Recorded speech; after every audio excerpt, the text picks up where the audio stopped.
Back with another episode of Triple Play. We appreciate you guys continuing to support and subscribe.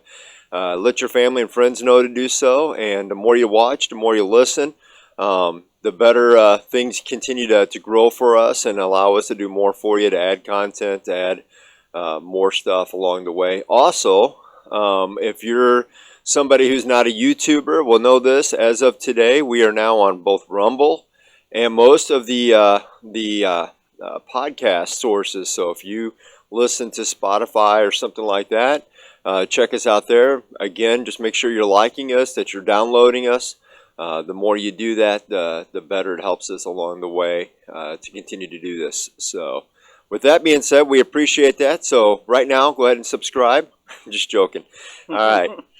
Today's lineup. All right, and we got a couple quick updates before we kind of actually get into that. The number one is late last night, a trade was announced. So tell us about it, Scotty. Yeah, so, well, I had mentioned on the last show, and you brought it up about the Dodgers bringing back Greinke. Mentioned Trace Thompson coming back there. I think there's a few other guys that have returned over the years. Maybe not in the big leagues, but they do like to bring guys back to bring to AAA. They know guys. So the Dodgers are bringing back Miguel Rojas from the Marlins in exchange for minor league infielder Jacob Amaya. Do you know much about Jacob Amaya? I don't. I know he's a shortstop. He was, a fairly decent prospect in their organization, but I think the idea there is right now, they didn't get a star shortstop. They didn't keep Trey Turner, so they were looking from what I see on paper is somebody who has a good glove behind their pitchers, and then they also wanted somebody who would complement them on. If I remember right, he's kind of a better left-handed guy who can hit lefties, and I think the guy they have that they're kind of looking at teaming him up with is a righty, if I'm remembering right. Let me see here. I think it's Gavin Lux. Yeah, Gavin's a lefty. Gavin's a lefty, so this guy would be a righty. Right. So that way they can kind of intermingle the two of them. The other thing, I don't know. Again, you're talking about a guy who they just picked up who's 34, so he's not young, but one of the plays I remember him of, and you might remember this because you were on the team at that time, if I remember, 2014, when he made that amazing play behind Kershaw, and they helped him win the game. So I have to imagine Kershaw has to feel really good because that saved that game and really, kind of made a little bit of his career back in 2014. He's a Gold Glover too, so Yeah. No, I think that's mostly what they're looking for. Somebody that they can put on the field. They know what they're getting. He's got Gold Glove type defense. Can hit the ball. He really, I came up with Miguel Rojas in the Dodgers organization, and I think he kicked it around for like 4 or 5 years. Never really hit, and then I think it was our Double-A year. He just kind of figured it out a little bit, shortened up his swing, and just became like a good contact hitter, hit and run type guy. Yeah. Added a little bit of power. But I think the Dodgers are mostly thinking he can fill in, be good at shortstop, second, third, first, really anywhere in the infield. They got a guy now to fill in for them, so that'll be good. Yeah, maybe he'll again playing with the Marlins. I mean, obviously, now this is going to be interesting for the Marlins because he was a good glove behind their pitcher. So I have to imagine, Lopez, Alcatraz, who, by the way, I looked up after our conversation our last episode. He had just signed a 5-year deal. Who's that? Lopez? No. Or Alcantara? Yeah. He had signed a 5-year deal with an option for 6. And that's why they're not eager to trade him. It's not a bad contract. On the later years, it's $17 million for like his latter 3 years. But he signed that prior to going into last season. So it bought out a couple of his years and then added, I think, 3 or 4 to it. So I think it was a total 6-year deal or 5-year deal. Five is left, I think. And there's another year option, I guess, on it. So I was kind of looking it up. Just because I couldn't remember why the Marlins didn't want to trade him. But then again, I think a guy like that who almost won a Cy Young caliber pitcher, and you've got a Gold Glove shortstop behind you, now he's gone. that's going to make a big difference on your infield on a player like that. And, I look at somebody like on the flip side of this trade of the Dodgers and Kershaw, who, again, would be very comfortable underneath this guy. Also, again, I'm going to bring up another thing that we talked about our last broadcast, but Zach Greinke coming back to the Dodgers. I mean, this is the guy that was behind him, too, at that time. I mean, 2014-15, some of his best years. Yeah. So I'll go back and say this might be another move towards maybe that, too, So Don't count on getting any reads from Greinke. So he's not going to, show his hand to anybody. So he'll just pick a team and then go to that team. He won't say anything. You know what else I heard is looking to possibly come back right now? He's taken the last 3 years off to heal. He had some injuries, his nagging injuries his last season. And then when COVID and all that hit, he decided just to kind of go quiet in the night. He's 39 years old, but he hasn't pitched in 3 or 4 years now. Cole Hamels. Yeah, a lefty. Sounds like I'm tired of a retirement kind of move. Could be, but I mean, in fairness, he was, he had hurt himself. He didn't play for a season without it. Then you have COVID, which he was already going to have a late start on that season anyway. So do you just say, I mean, it's a short season. He didn't have a home yet. Did you want to go through all those protocols? Maybe he takes that off. And then last year, from what I understand, is he started reconditioning himself after being off a couple of years, started working towards a couple things that he thought would help him be better for a team if he could pick himself up, which is because he's lost a few miles an hour. He wanted to put a little more movement on his balls. So I was reading an article where he had been working with some guys on just that, coaching and working on his pitching. So that'd be an interesting one too. And I mean, again, this is somebody who you're not going to have to pay a lot of money. He just wants an opportunity to see if he can still do it. But I mean, the upside of an upside. Go to spring training. Bring him to spring training. Who cares? Yeah. I mean, again, if this guy has the upside, he's only a few years removed. And the fact is you really go back 3 or 4 years, he was definitely a productive pitcher. He kind of had one bad year where he gets injured, and now he's gone. Yeah. But he was still productive prior to that. So that's what I mean. Just, if he wants to pitch, take a look at him. All right. Well, we're going to bring up one more little quickie that just happened right before we hopped on the broadcast. And that is the announcement by the St. Louis Cardinals that Matt Holliday resigned from being a bench coach. So he never really served in a game that way. Job was too hard for him. Yeah. Well, the official statement, and I want to read this, that he quoted to the Post here in St. Louis, Post-Dispatch. It said, as he got closer, I just felt like I stopped playing in the majors because I didn't want to miss all the things you miss. When you say yes to something, you say no to something else. So, it sounds like, again, we were discussing right before we went on the air that he's a homebody. And he's a guy, I mean, you look at where he went back. He goes back. Where did he coach? He's been coaching for Oklahoma with his family. He's definitely a family guy. And so I get that. The other part of me, though, goes, man, your oldest son now is playing in Baltimore organization. So I don't know how much you're going to be able to be close to him. I mean, again, if you're playing in Major League Baseball, you're going to be kind of close to him. But maybe he's thinking of the other kids, his wife. I mean, certainly reasons there. No knock against him. But then the guy they bring in is not a stranger to the Cardinal organization either, nor baseball. Joe McEwing, been around for about 15 years in a White Sox organization as a coach. Prior to that, he played for several teams, including he came up in the St. Louis Cardinals organization. He was in the 28th round of the 1992 draft. This will age me because I was still in high school at that time. So I was a year from graduating. So he but too long ago. but I mean, again, he stopped playing in the early 2000s.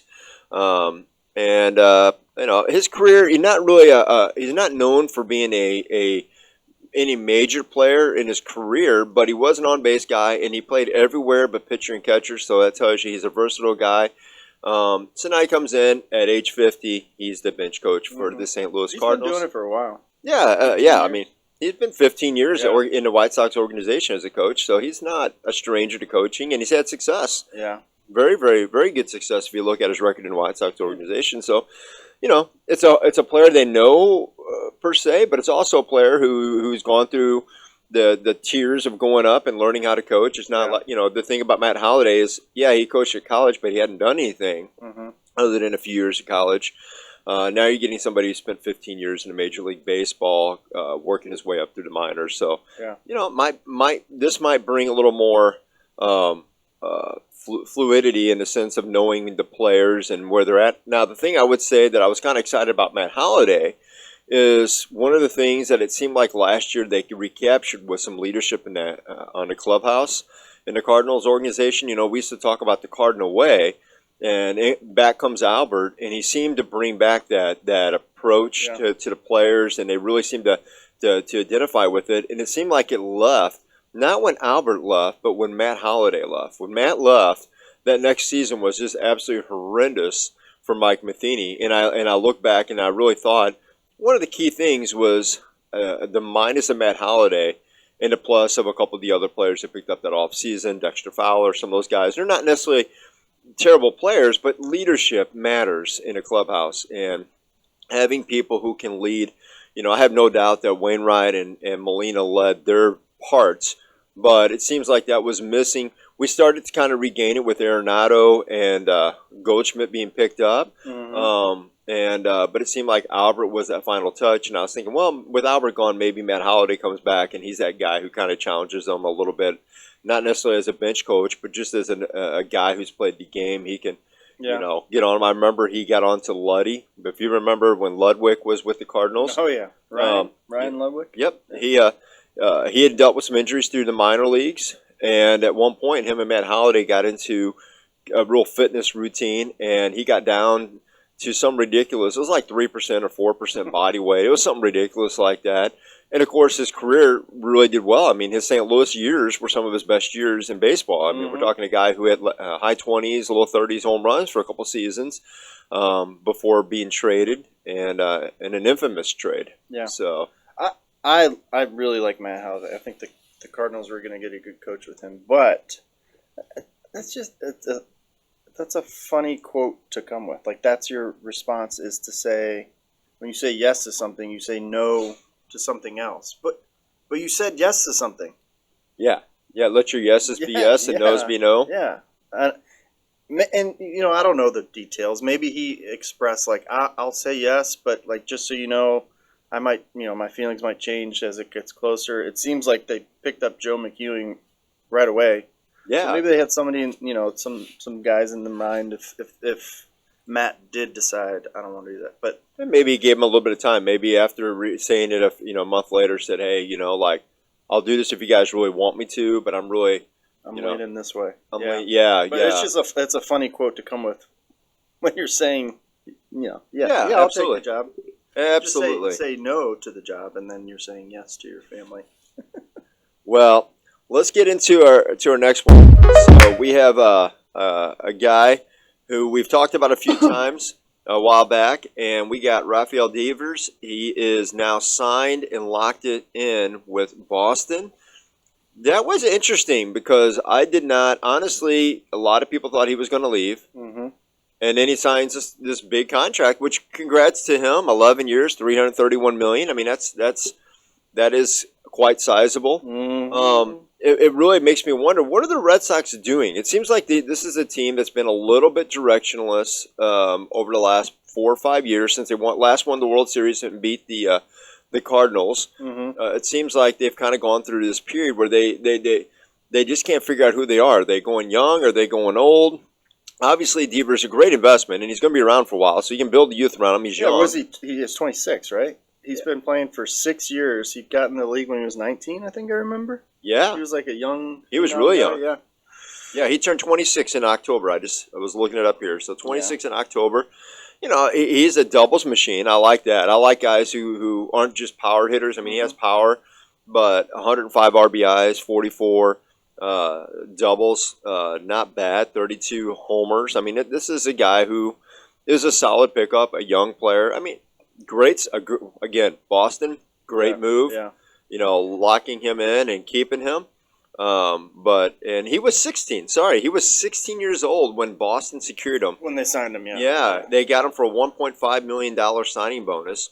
But he made it to the big leagues when he was 19. Yeah, right? yeah. 1920. It was incredible. But. 27. Yeah, well, I mean, shows the talent. That obviously at 16, this guy was showing talent. They were willing to invest $1.5 million. You don't see that with Boston a lot in the Dominican area a ton, or those, that you hear about St. Louis or player. It seems like that tend to be a little more invested down there.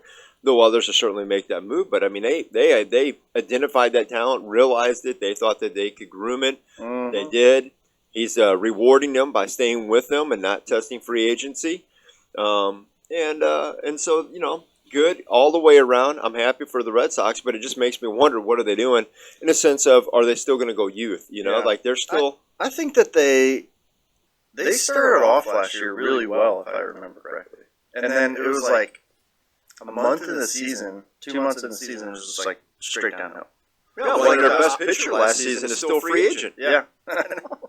So I think that you're asking, what are they doing? I think that they think and they believe that they had something put together last year that was competitive. Yeah. And something happened. So I think they're addressing, or they really haven't. I guess your point is they haven't really addressed what happened last year. Well, my point is I actually think they're a worse team. I mean, you subtracted Evaldi down to the Rangers. Your best pitcher last season is still a free agent. Your shortstop stud is gone and signed, so Bogarts is gone. And so, now they brought in, I like Justin Turner, but Justin Turner's not a guy you're going to build your team around at this age. I mean, he's a great player. I really, really was online trying to make a big case for the Cardinals to try to go after him, because I thought he would be a great complementary piece to them. But I look at him as being a DH, somebody who can swing between first and third, more than an everyday starter now. But he got a good chance at Boston. Maybe Boston will turn around. I mean, they've got Deavers. They still got Sale. They don't have Story. Yeah, Story's gone. And that's our next one we're getting ready to get into. Yeah, we're getting ready. You're already jumping ahead. So I think Story was a big part of what they were thinking. They were doing, like, we're bringing in Story. This guy was incredible, and then he came over, stunk. Now he's hurt, and I'm sure they're scrambling. Yeah, well, I always questioned that signing to begin with. Personally, I thought that was a weird signing for what they paid for Story. I liked Story. He was good in Colorado, but his last couple of years, his numbers had slid a little bit. Hitters tend to do slightly better in Colorado. A lot better. A lot better. Yeah, so, I mean, not always, though. I mean, Matt Holliday transitioned well from, like, Colorado to St. Louis, and he kept it. I mean, I'm just saying. Well, yeah, but when he hit a 500-foot home run in Colorado, it was, maybe it was 470 in St. Louis. It still went over the fence. Yeah, true that. So, but that being said, Trevor Story, another one, as you just said, just goes down. So their middle infield now looks a little more murkier. Yeah. So now here's my question. Is this now, with Trevor Story going down, they were already talking about trying to find somebody. There had been a lot of talks of about 3 different players, one of them being from my Cardinals here in St. Louis, DeYoung, because he just doesn't really have a fit right now on the team. And No DeYoung. Do the Red Sox go after him right now? I mean, they already were chasing him a little bit. I mean, there's a couple other names that were thrown in there.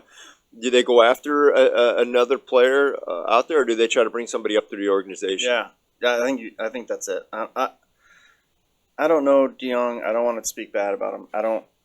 I just don't think he's. I don't think he's an everyday big league hitter. I don't know what his chances are of being a bench player. But just bring someone up in from system? AAA. Yeah, you're gonna get the same thing you're gonna get with DeYoung. You are. Yeah, I mean, unless DeYoung rediscovers his bat from a few years ago, that first year. It wasn't even years. I mean, we're talking months. He did really, really well. Like, he struck gold for 4 months. No, he had a solid first year. His first year, and that's why they rewarded him with that contract. He had a good first year. It wasn't just a few months, but they didn't have a power hitter at the time. We didn't have Goldie at the time. That was back when we still had Matt Carpenter, and Carpenter's numbers were starting to slide. So. Yeah. They were trying to build him in because he had pop. They tried to make him a power hitter. I'm saying you take out that first year. Yeah, his numbers. And you take out what they're paying him, and you just present him as a player without that first year. Hey, take a look at these last 4 years. Boston's going to go, what? No. Yeah. Right? Well, I mean, he's. I think again, depending what you're trading for him. obviously, if you're doing something like a Chris Sale, they're trying to get rid of salary dump. Yeah. The idea of DeYoung is that you got somebody who can play shortstop and possibly rediscover his bat. What I would say is if they sign DeYoung, that is a sign that they're trying to rebuild. And that and so that would be a salary cutting move by getting rid of Sale, and that would be, if DeYoung does well, great, we can keep him next year and sign him cheap. If not, we'll just, his contract only has one more year, no matter what. Yeah. So I don't know. I don't like that move. But you don't have to. I'm not Boston. Yeah, well, they've been their best pitcher last year was a pitcher who lost his, did really well for a few years for the Cardinals, who kind of lost his groove, and he came back last year and had a great year. So you never know. You do never know. So never know. It is baseball. So this next one, I'm real curious on your thoughts. Bryan Reynolds. Mm-hmm. So he obviously earlier in the offseason requested the Pirates consider a trade for him. There's a lot of talks now that according to John Morosi, that the Rangers are interested in him and would love to have him. And that'd be a good pickup. Yeah. Well, and on top of that, they've got a lot of young pitchers that they can, that aren't going to make the team this year. So they can shed a young pitcher for a young stud outfielder. So that is an interesting one. And it makes me, another thing I'm kind of interested in because, I was thinking about the Pirates. And the last time they've had just a really good outfield for a period of time, I mean, I'm not talking 1 year or 2 years, because it seems like they kind of get some good players and then they just get rid of them. Mm-hmm. But the last time they kept them for a while was when your dad played with them. Mm-hmm. So your dad was there for a while. Andy VanSlyke, he was an all-star for him. And on one side he had Barry Bonds. On the other side, Bobby Bonilla. I look at this and I go, what is it going to take for the Pirates to figure this out, to actually be able to keep some players? They need to invest money. You can't. Look, it's the same thing with they're going to do this with Bryan Reynolds. Like, what's the point of what are you trading him for? What are you going to get? You're gonna get a few guys, a couple minor leaguers, and then what? And it's just going to be the next year again, and then the next year again, and some guy's going to come up for free agency. You're going to trade him, and it's just that it's cyclical with them. They just do the same things over and over and over. But I guess I'm questioning is that ownership? Do you think, or is it fans? Not enough fans supporting them? Ownership group. Okay. Yeah. There are certain organizations that have a group of owners that like to make money off their investment, and some organizations run that way. Yeah. And it's fine for the investors, but don't pretend like you're doing moves by trading Bryan Reynolds and getting people. If you really wanted to win, you would keep Bryan Reynolds and put people around him. Absolutely. That was my point. Now, the Rangers, they have some right-handers. Jack Leader kind of leads the list, but Owen White, Brock Porter. I mean, those are some big names that have been coming up to the organization that are expected to contribute over the next few years. Again, good for them. If the Rangers pull this off, that's just really good. They're already going to be good. Yeah. I mean, we just already said that they may have the best pitching staff in baseball. They've already got a good hitting center lineup, center of their lineup between the 3, 4, and 5 guys. You had a guy like that. Yeah. What he hit 50. Oh, where'd I have that? Because he had some dingers. He was 51 homers over the past 2 seasons. In Pittsburgh right centers. That's a big. I mean, right field, true right field's pretty short, but right center, that's big. Big place. Yeah. Well, and him 283 average. So I mean, this is a guy who I've always been a fan of his. He's come up. He played, and the thing is what was another thing that was kind of odd to me is he really comes across as being a very, I don't see him as being a cocky player or very demanding. I think he just wants to win. Yeah. And I think that's really the reason why he has to be out of Pittsburgh is he's looking around going, there ain't nobody, I'm it. And he's been around long enough to know that nothing's going to happen. Yeah, I want more than just playing the game of baseball. Yeah. I want to win. I want to be on a team that's going to compete for the championship. I mean, kind of the same scenario that the St. Louis got Arenado, right? I mean, Arenado, like Colorado, he signs the big contract. But after a couple of years, he realizes, I'm never going to get past that first. We're lucky if we get to the first round. Mm-hmm. Now, He probably got tired of waking up sore, too, in Colorado. Probably. Yeah. You get out sore feel older in Colorado. Well, Bryan Reynolds, we wish you well. I hope you'll wind up with the Rangers, because I think that would be a very interesting American League team, somebody to rival the Yankees for the first time in a little while. I mean, that would be a almost dynasty they're putting together. Kind of reminds you a little bit, too, back when they got A-Rod and all those players back then. Yeah. They went through kind of a little period of time where they got a bunch of really good pitchers and hitters and did really well. So Prince Fielder, I remember he was part of that group. And yeah. That's good. Yeah. All right, well, let's move on to a little bit different subject, NFL. Some guy we just talked about the other day, I said, hey, with this investigation, does that make him want to talk to NFL teams? Apparently it does. Yeah. We now can confirm on that Denver has talked to Jim Harbaugh. So he has talked, they've had talks. Along that, I also want to bring up our second guy here, too, because these guys kind of go hand in hand. In this conversation, and that's Sean Payton. Sean Payton retired at the end of last season, or not. He didn't play this last year. He hasn't been coaching this year, but the last year he retires, and now he's wanting to come out of retirement. New Orleans still holds his right, so teams they're gonna have to trade somebody to get him, supposedly. But I mean, another guy. So we got two big name coaches out there, and Jim Harbaugh and Sean Payton. First of all, which one do you like better? Do you like Jim Harbaugh, or if you're a team, think about some of the teams that are needing a player. Do you go with Jim or do you go with Sean? Both have been winners. Both have proven track records. I mean, these are some really, really top end NFL coaches. I mean, Harbaugh, obviously what he's done with Michigan.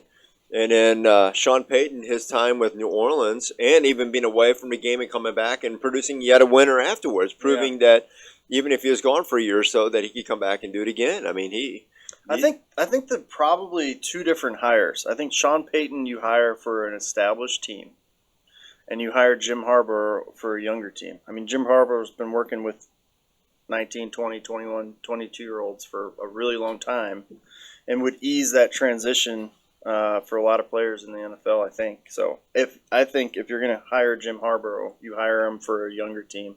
You hire Sean Payton, you hire from a team that's looking to win right now. Well, a couple of those teams that are looking right now, and these guys have been having some interviews with. Denver won, obviously. Russell Wilson. You've got an established quarterback, but they were a mess last season. And then you got the Arizona Cardinals, the young quarterback, mess last season. Okay. And the Chargers might be. So, you've got three teams that, now one of the things I heard that Sean Payton is wanting in his interviews, that he has a preference for warm weather. I'm out on Sean Payton. So don't hire him. But that is his one thing he would like to be. But, I mean, He had talks with Denver, so maybe if the team is right, Denver's, even though it's colder, certainly a storied team, and be able to turn that around would really seal his legacy. Kind of reminds you a little bit of Andy Reid, who won with one team, turns around, and now look what he's done right now with KC. Yeah. You look at even the Rams when they were in St. Louis, their coach who just went into the Hall of Fame. Dick Vermeil. Yeah, he was a winner with the Eagles, and he turns it around in St. Louis. So, and wins one with St. Louis. And then he goes to Kansas City, and even though they didn't win one at that time, they got really close several times. So again, I mean, winners know how to win. They know how to build a team. They know how to do things, especially when they're clicking on all those strides. So it helps to have good players too. Well, but winners know how to get those, how to groom them, how to identify them. I mean, we'll go back to Dick Vermeil. How many people wanted Kurt Warner at that time? Zero. He identified Kurt Warner, and Kurt not only was identified, but then moves up and is number 2 after your big, guy Trent Green. Yeah. So he must have really, really did well with playbooks. He must be really smart, right? I mean, we see it. Yeah. He's got football smarts, and good head on his shoulder. He was a leader, so so that comes into play. Leaders know how to lead, and winners know how to win. And when you get both of those combinations, you get a leader and a winner. That's a great thing. Yep. So, Albert Pujols, a little bit of that too. That's contributed a lot to the Cardinals' success. I think during their run of the early 2000s, Albert was a leader from the clubhouse on the hitting side. I think Chris Carpenter was really the leader on the pitching side at that time, and I think and even I would say Chris was a little bit even on the hitting side. I go back, and one of my favorite plays is when he takes Brendan Ryan, and they caught it just in the he down as they were going after the inning. He goes down in the dugout and he grabbed Brendan Ryan by almost the throat and picked him up. As they're down in the thing, in the camera barely caught it, but you could just seeing them do it. I could see somebody choke holding Brendan Ryan. Yeah, well, it was because he showed up to the field with the wrong glove. Really? And it delayed the start. And Carp was really upset because he was ready. He was in his groove and ready to go. Yep. So don't mess with pitchers on their pitching day. No, never. It's a special day, everybody. You only get to do it once every 5 days, so leave them alone. All right. So in our last episode, we had Andy McCollum on here, and we were talking about Miami, and we thought Tua was going to be back, but news out, he is not. Yeah. He will not be in the first round, so Tua is gone. That happened so quick. Just 2 days ago, I read that they were rehabbing in hopes of... Yeah, he had the concussion. They thought he'd be past the protocol, so he maybe had a headache or something, that lit up. But the other thing that's interesting is their number 2 guy, Teddy Bridgewater, is also a little bit injured, so he's going to be the backup. And so number 3 guy gets a start in the playoffs, Skylar Thompson. Oh, who is it? Skylar Thompson. Okay, he was their draft pick in this last year, and he's a young man. He's only played a few games. I don't think he started a game yet, or at least not finished a game. So this is going to be you're going into the playoffs, a big team they're playing. I mean, they're not playing some small team. Miami's playing a beast. Yeah. And your third string quarterback has got to take you there. He's young. Sometimes that plays out, though. A young guy's willing to do a few things that an old guy, what I think about this, regardless of his talent, okay, because a lot of people think that, it was talent that is the reason that some quarterbacks don't get to have a career, but every now and then you see one sneak up and do really, really, really well in the playoffs, and it brings me back to Tim Tebow. Tim Tebow comes into that season, leads them to a playoff win with Denver. He's a winner, right? Yeah, winners know how to win, but I mean, they were still trying to work on his throw at that time, so I'll go back and say, as you just said, winners know how to win and leaders know how to lead. And, maybe this Thompson steps up. I don't know much about him from his college career, but I will say that I wish him well. That's going to be... I hope he does well, but it's not... I would imagine he's not going to. Right? It's a big team. I mean, you never know. A lot of people didn't think Kurt Warner in his game when he took over for Trent Green was going to do well. So, well, yeah, but he did that he got a whole season to do that. Yeah, to build up for. This guy's just coming in like, hey, good luck in the playoffs, buddy. Against one of the best 3 teams in football. Go get them. Yep. Yeah, right. I hear you. All right, so just a little update on Damar Hamlin. For those who don't know, he has been released and sent home, so good news all around there. So we're happy to hear that his recovery is continuing, and hopefully maybe he'll even be on the field next year. So yeah, you never know. Should be. So one other thing we want to jump into, a little bit of some other sports. I wanted to talk about one of my teams, Miami Heat. Okay, Miami Heat did something that broke, it was a record the other night, and it's worth bringing up because it's very interesting. 40 free throws in a row without a miss. 43. That's hard to do. Do you know how many different people? I don't know altogether, but I mean 40. Yeah. 40 free throws that game. Let's say 10 people each shot 4 free throws.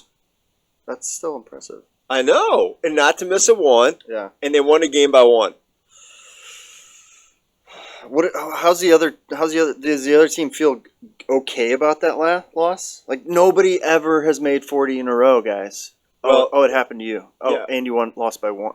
Like that's a fluke. You won by 1. You hit 43 free throws, and the other team, what I would think that they thought was probably the refs help you win. Oh, If you're going to maybe. the free throw line that Well, much. how many did the other team? Do you know how many free throws the other team took and missed? No, I don't. Well, I don't. I bet you. You know what the coach is saying? If you guys would have just made 2 more free throws, we would have won this game. There you go. Yeah. Yeah. Well, all I say is that is an interesting record, an interesting thing for Miami to now to brag about. 40 free throws, That's really not cool. one miss. I thought that was pretty That's really cool cool. too. All right, so NHL, we got to get into a little bit of hockey. We're midway through the season roughly, and we've got a ton of teams. So it's very clear who's at the top right now, right? We got Boston Bruins, we got the Vegas Golden Knights. They're leading the way right now. Those are your top 2 teams. And then you got a bunch of guys in the middle. We got the Colorado Avalanche, the Nashville Predators, St. Louis Blues, Edmonton Oilers, Calgary Flames, and Minnesota Wild. They're all in the 40 to 50 point range in the West. And then you got the Buffalo Sabres, Detroit Red Wings, Florida Panthers, Pittsburgh Penguins, and New York Islanders. And they're basically in the same area in the East. The New York Rangers, Washington Capitals, and Tampa Bay Lightning are a tier above, all separated by just like 1 point. So it's like you've got a couple of really good teams right now halfway through the season, and you got everybody like a bunch of these teams in the middle, which makes it hard too to figure out how they're going to trade and make their teams better, because it's like you really don't have a ton of bottom dwellers. It's like a whole slew of teams all trying to beat each other up, and they're all just kind of right there. And I think of like, again, I being from St. Louis, got to bring up the Blues, but the Blues dealing with some injuries. I mean, the couple guys get healthy, they can make a run towards the end of the season. I mean, it's not I remember the first year that Jordan Bennington came up. We were kind of slugging into the midway, and then we went on fire to the second half of that season. Does a team like that happen? Last year, that was the Lightning a little bit. Tampa Bay Lightning got real hot the second half. So, Hockey's tougher for me to get a good gauge. I mean, obviously you have the top guys, the top teams in every division usually are like, oh, that team's really good.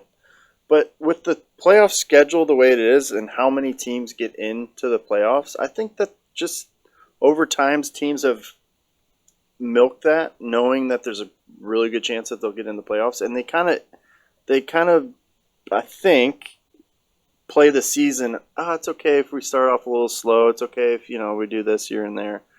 If by February we're here, we're good. So I think teams are starting to ramp things up. You're going to see teams get hot, kind of like St. Louis did last year. Teams in hockey start to heat up towards the end, I think, more so in other sports. Yeah. You might see that in baseball, too, with them expanding playoffs. Teams kind of know there's a better chance of getting in the playoffs. They don't go so hard. They don't push their players so much. You might take a loss when you wouldn't normally. So it's hard for me to gauge, like you said, those bottom teams. Yeah, I mean, there's not really too many bottom teams in hockey right now. It's just a bunch of good of you got your elites and you got everybody else. It seems like. So yeah, it'll be interesting to see how this plays out. I'm curious to see, because again, once you get to the playoffs, then it's anybody's game, right? You just got to make it, and then you just got to get hot at the right time. We've seen that several times again in any sport. So, very, very interesting to talk about that. All right, so let's get into a little bit of faith and culture. I want to start out with culture today, and something that if you have been watching the news the last 24 to 48 hours, you know that a lot of people overnight struggled to fly because we had the computers go down for the FAA, so they couldn't see each other's flights. So what did they say? A glitch? That's what they said. They said it was a glitch. Yeah, right. So my question is on this one to you, Scott. I mean, okay, we got to bring up this guy named Pete Buttigieg. Pete Buttigieg is our transportation in charge of transportation. He's our transportation secretary. All right. This is a guy who literally lost being, I believe it was mayor in South Bend, Indiana, if I remember it right. Correct. Okay. And the guy who ran against him, if I remember right, it was one of his major things he ran against him on was filling potholes. So this administration took a guy who lost being mayor over filling potholes and put him in charge of filling potholes. Yeah, well, we filled we're making more potholes. We're using more money to make potholes in Russia and Ukraine than we are fixing potholes in America. I agree on that. It's very interesting. I've never. So I try not to judge people fully until I see how they perform. Okay, so I was trying to give them the benefit of the doubt, but I do not remember in my life ever hearing the transportation secretary having so many problems that there constantly seems like in the news. I just don't. If you would have asked me who the secretary of transportation was underneath, even Insert president here. yeah, Trump or Bush or Clinton or Obama, I couldn't have told you any of those guys. But this guy's constantly coming up in the news, and it never seems to be a good thing. I mean, his biggest accomplishment is that he's more worried about our highways being diversified and reflecting the true color, which I don't know what that color is. Are they going to paint the highways now white? I'm still trying to understand some of this. It's where they put exits. That's what's racist. Okay, well, whatever it is, it seems like this guy just keeps coming up, and it seems like we're having issues and trying to get, stuff from point A to point B that I never knew existed prior to this secretary. And the other thing that's always interesting, it seems like he never has a real answer. He gives you some kind of pet, blasé response. That is, we're looking into it. We will discover what it is. Okay, but I mean, your transportation secretary, the FAA can't fly. Okay, this is the second airplane snafu we've had in just like the last few months. We've had transportation issues with trucks. They had to basically force the hand using Congress on the railroad, and then we had all the issues when it first took place of getting stuff in cargo that were on ships. I mean, I'm just thinking, how hard? I mean, it doesn't seem like Well, the thing is, it's he's the messenger, right? So he gets the message out. I would imagine he throws some ideas out. He probably says no to things, but there are other people underneath him that are responsible for doing those type of things. And so if you're equating transportation secretary to Pete Buttigieg and you're getting bad results, like why would you stick with him? Just give a different messenger. How hard is it? Well, you've been given a bad message. Let's get somebody else that can give a better message. Well, not only that, but fix whoever's. I mean, again, I go back and say I do not remember all of these issues ever happening in my lifetime. I'm almost 50. And he's got $1 trillion to work with, $1.7 trillion to use, right? Yeah, I mean, it just Isn't seems that like infrastructure bill. Yeah, it seems like there should be some ways to fix these issues and upgrade systems or do what's needed so we're not down. From airlines to forcing trains to accept contracts to whatever. I mean, it just seems like this administration, but particularly him, seems like he really just struggles on this. So I hope that something does change because obviously we all use transportation each and every day, and the last thing we want is to be going on a vacation and being able, like we've seen before, where your flight's gone. Yeah, stay at the airport, or you can come back tomorrow. Yeah. Well, so he came in. He wasn't it when he got sworn in to be the transportation secretary. He took the next 4 months off for. Wasn't that like Almost. He was like, hey, I'm gonna go away for 4 months. Well, I had a baby. Yeah, he took maternity leave for the baby. And that was when they had the issues with all the boats getting cargo off, right? So, and a few transportation problems across with the truckers at that time. But then again, I mean, then he went on that world tour where he was gone for a little while, and where he was overseas trying to talk about equality through transportation. Again, and I'm really kind of confused about how this all plays into that, but it's an interesting dynamic, and it's definitely something to bring up, something I hope that people start paying attention to because we shouldn't have to. That's really my point of this whole conversation is you shouldn't know who the transportation secretary is. If they're doing their job, it should be one of those positions that the president just gets credit because things ran well. Right. So I agree. Yeah. All right, well, why don't you end us out on the faith today? So today we're going to read from Matthew 5, 1 through 12. Why read this passage? I think it's very simple. This is one of the greatest messages that Jesus ever gave. And if you haven't already checked out The Chosen online, I recommend it. I've been watching The Chosen, and we just got done watching him start to deliver this, and it was great how they portrayed it. But I'd even say that this is one of those things that's impacted my life throughout my years. I remember I was going through kind of a dry spell with my walk with God, and we were challenged by a pastor. This had to be probably 12 or 14 years ago, to memorize this passage, and then to pray it, and it really was impactful.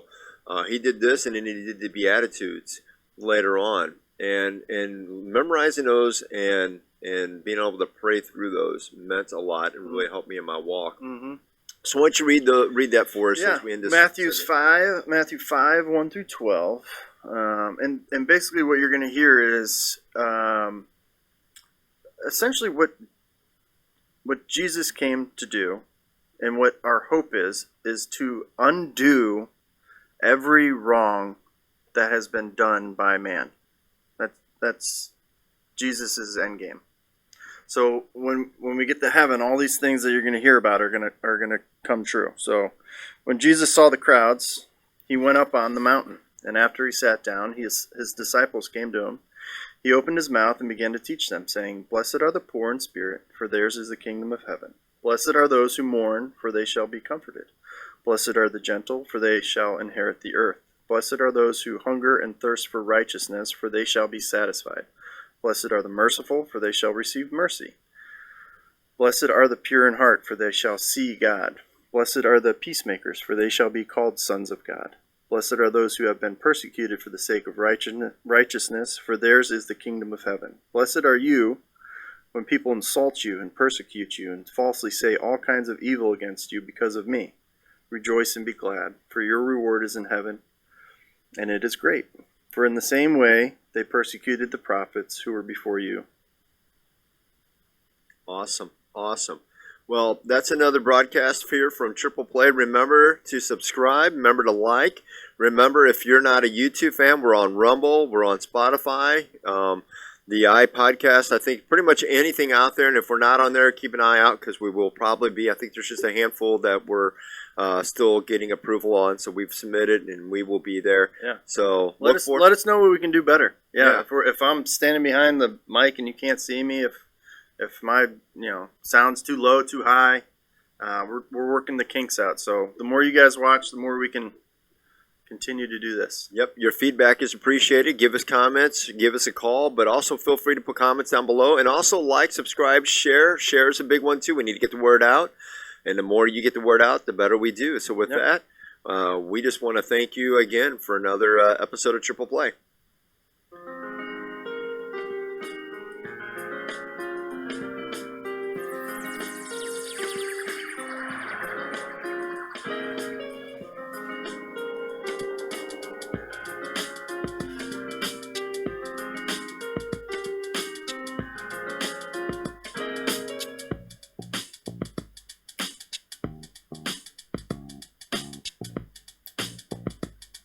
You're safe.